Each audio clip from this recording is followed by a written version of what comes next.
November 2023, 10th of November, the registration was done. Complete secrecy, nobody was informed. The next day we get the news from the village that 10 acres are gone. 2 weeks later they start coming and measuring. 2 weeks later they started coming measuring the whole earth, and then we know which 10 acres. And even then they say, no, this is wrong. There is no house involved there. We are not affecting any house. For the next many months, there was a lot of confusion. Landlord people saying, no, this boundary is wrong. We are going to shift it, etc., etc. From July next year, it became clear they were saying you have to leave from here. But it was only the owners that were saying. And every time we approached the foundation office, no word, nothing. Their last written and oral word to us, house is not going to be disturbed.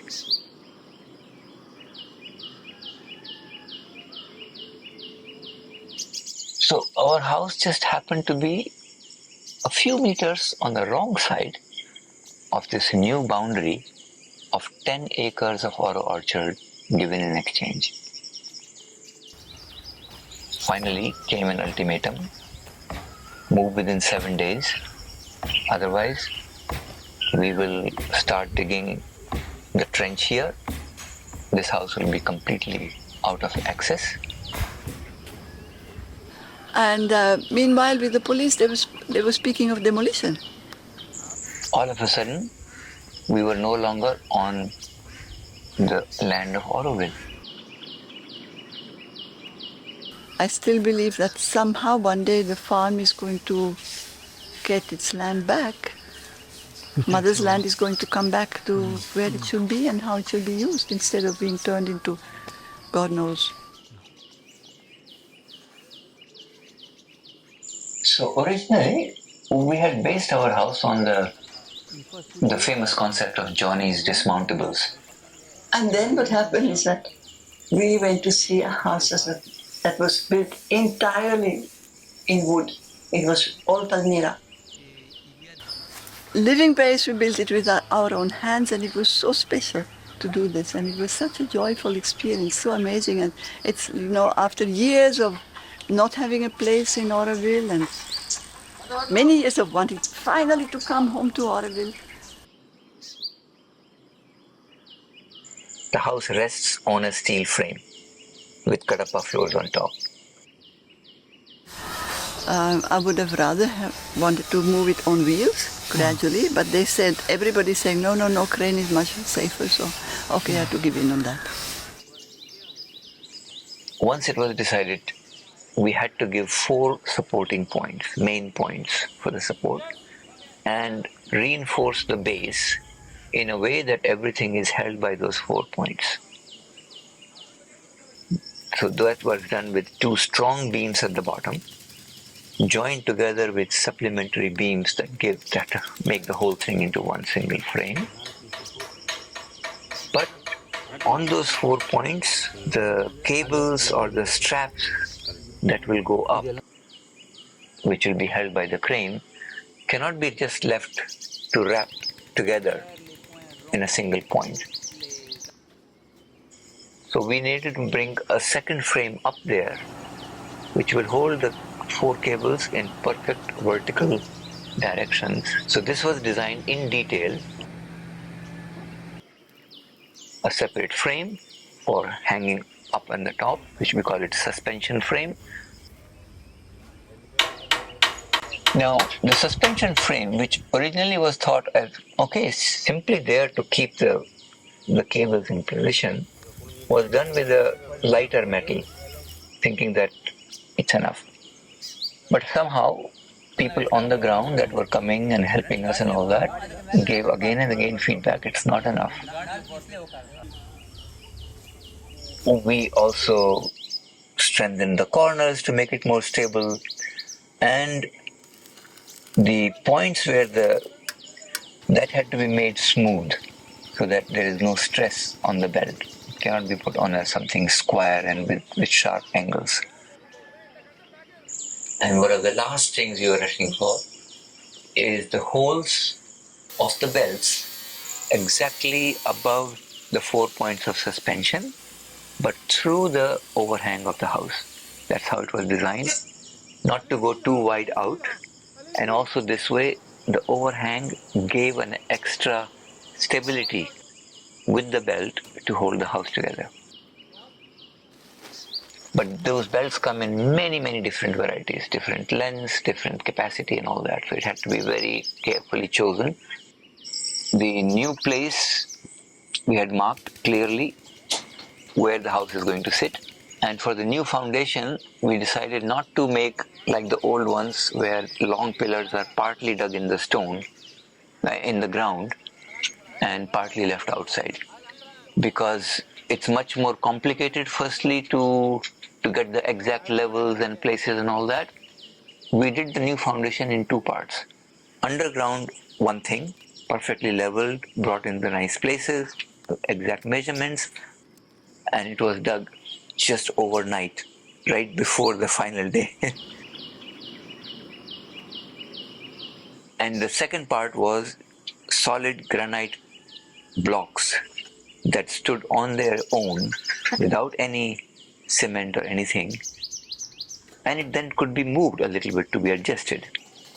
And on top of that, we had smaller blocks so that we could cover it with an upside down steel plate.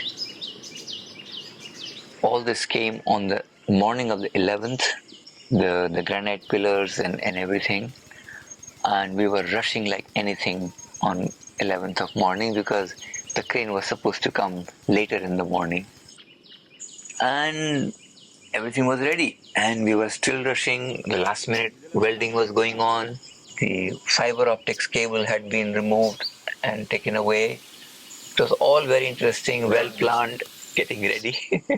But the crane didn't come.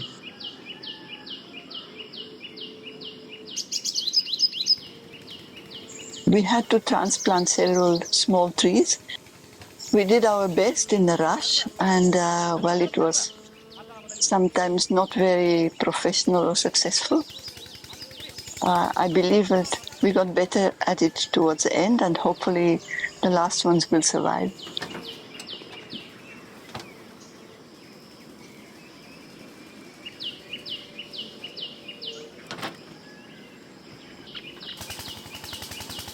Perhaps the most difficult thing of all for me was having to prune quite heavily the trees that had been our neighbors, our protectors, our friends all these years. And we've been living in their shade, and now we apologize to them before we had to go and cut them so that the crane could come through without doing more damage. Here is a huge lychee tree, the avocado tree next to our house. It was the big chiku tree that had to be trimmed quite severely. But we were so grateful to the tree care team that came several times and really did the best. So it was Friday 13th finally, early morning. The crane was there. It had rained 2 days before heavily, and because of that, it got a lot of issues that they had to actually work out.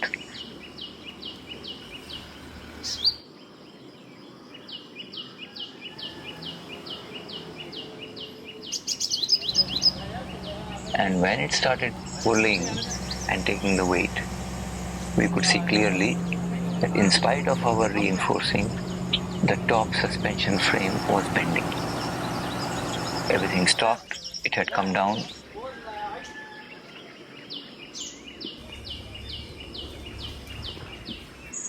Beams were added to that. Now, the second time it went, it still won't lift, and the frame didn't bend. At this point, they say that it's not working. Let's empty the house to reduce the weight. Most of our belongings being carried out and piled up on the tarpaulin beside. The house got emptied, tried again, still didn't lift. Then people went underneath the house to double check if there was anything holding it down to the foundation still. And one final trial. This time, it still couldn't lift, tried hard, and the crane started lifting itself from the back. So it became clear that it is beyond its capacity. But at the same time, they said that our main beams, which were reinforced underneath, were also getting slightly bent. So it stopped there. We said we have to reassess all those details. Finally, Sukrit gave us a technique, making like trusses with adding rebars and spacers, which is what we did for all the main beams. But it took us a lot of time. So finally, 1st of July, this brand new crane came. It was called 80 ton.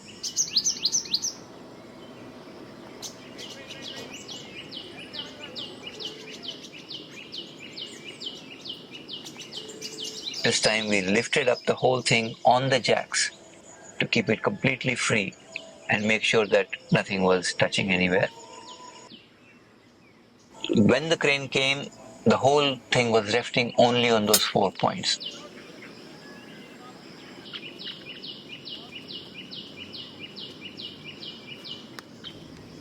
The crane set it up itself, lifted the suspension frame, went over, belts got attached. And it was nice to see that new crane, new place, things looking more sturdy. But when it started lifting, there was a big crack. Everybody was shocked. And house came down and a little bit to the side, but still back on its base. And up we saw that the suspension frame had collapsed. Actually, it happened because the cables were not long enough. So one can say it was a mistake, but that mistake actually saved us. Imagine if the straps were not short and if it had lifted and went on, and after some time, in the middle of the move, it had given in. So we had to again stop completely.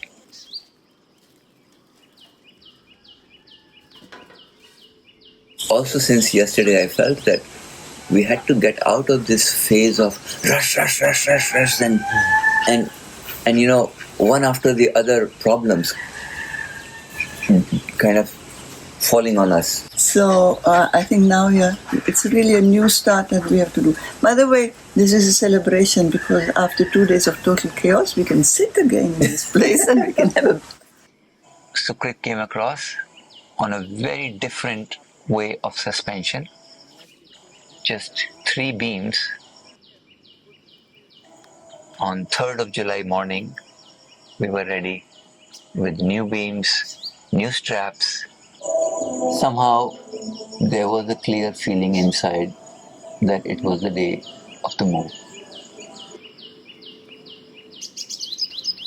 And with the new crane, we could actually see the weight.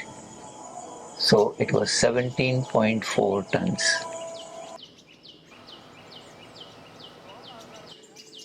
So here was this move, first lifting, going around almost 200 degrees around the crane.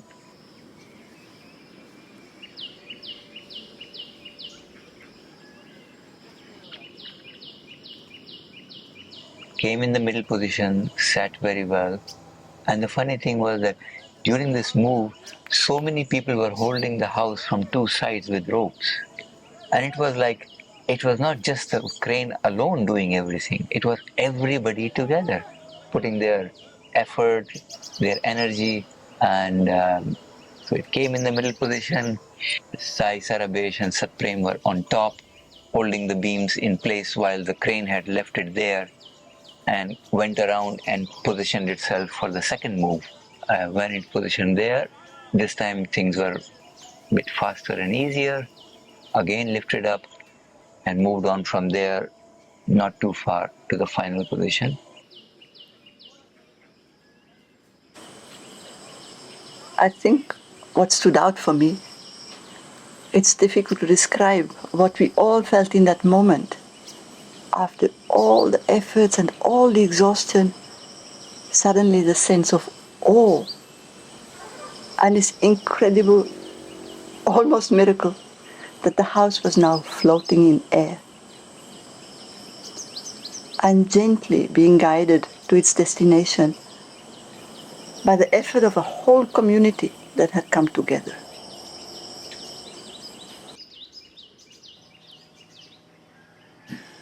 I must say that moving the house from the second to the final position, it was very special because now it came from the land which had been given away, and we had gone through that terrible tension over 1.5 years back to the land that belonged now to Auroville. And it was such a relief. It was such a relief. It was like a new space, a new beginning.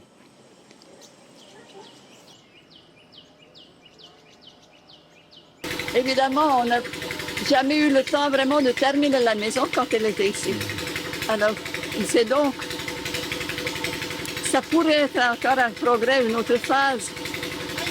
C'est toujours beau de faire des projets, n'est-ce pas? Après ça, on va voir.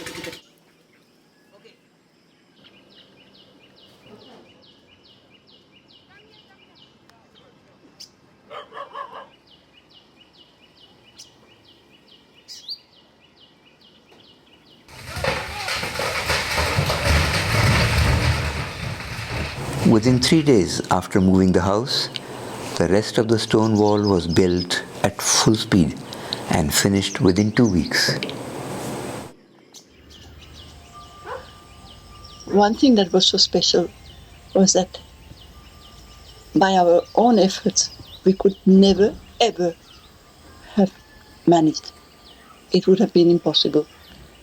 And always at the right moment, the right people would turn up and offer themselves in the most incredible way. It was really like living a constant miracle in that sense.